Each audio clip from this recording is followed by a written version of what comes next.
हमारे संविधान में, हमारे संविधान को कभी भी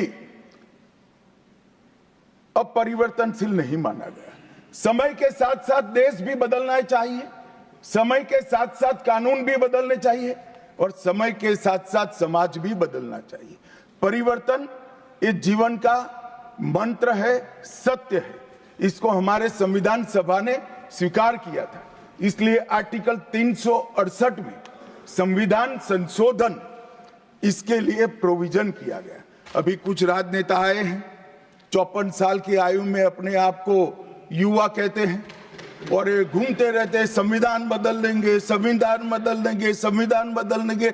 मैं उनको समझाना चाहता हूं कि संविधान बदलने का प्रोविजन, संविधान के प्रावधानों का बदलने का प्रोविजन अनुच्छेद 368 के अंदर संविधान में ही है। और मैं आज फिर से एक बार कहना चाहता हूं, थोड़ा ज्ञानवर्धन भी हो जाए किसी का। भाजपा ने 16 साल राज किया, माननीय 6 साल अटल जी ने किया, 10 साल मोदी जी ने किया और 5 साल और मोदी जी करें। एक प्रकार से 16 साल हमने शासन किया। 16 साल में हमने 22 बार संविधान बदला, संविधान के अंदर परिवर्तन की।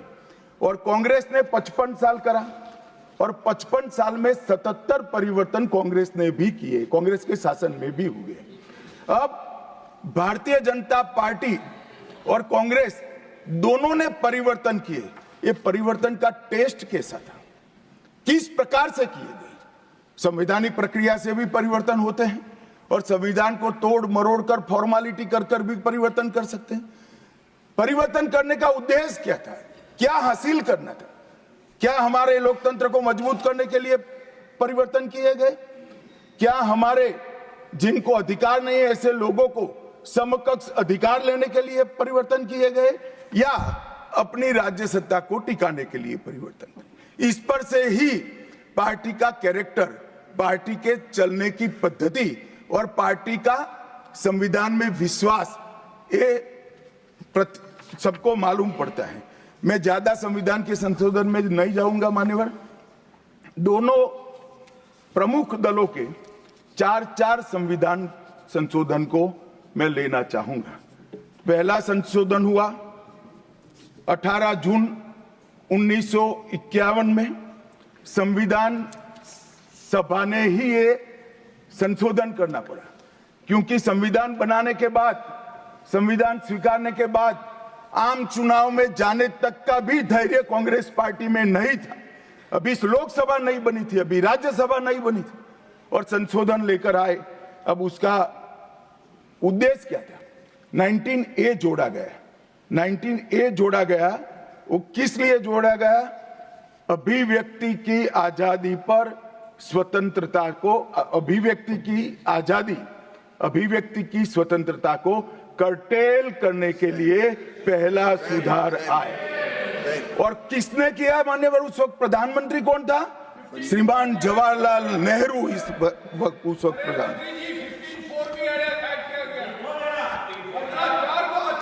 आप बता चुके। अब मान्यवर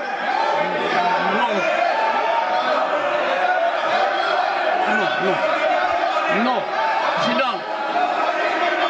Jairam ji, he not yielding. We heard leader of the opposition. मान्यवर, Unless there is yielding, let us hear. मान्यवर, मेरा लंबा अनुभव है आजकल करते हुए।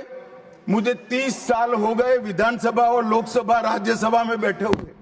संसद में भाषण करने का मेरा अनुभव है मान्यवर। वो विरोध तभी कर सकते हैं जब मेरी बात सच न हो। अगर मेरी बात सच नहीं हो तो बताए वो संविधान संशोधन नंबर 1, अब सुनिए, संविधान संशोधन नंबर 1 वो अभिव्यक्ति की आजादी को कर्टेल करने के लिए ही लाया गया था और जवाहरलाल नेहरू के लिए लाया गया। मान्यवर, 24वां संविधान संशोधन, 24वां संविधान संशोधन जवाहरलाल नेहरू जी की सुपुत्री इंदिरा जी उस वक्त प्रधानमंत्री थी। पार्टी तो वही सत्ता में थी, कांग्रेस पार्टी।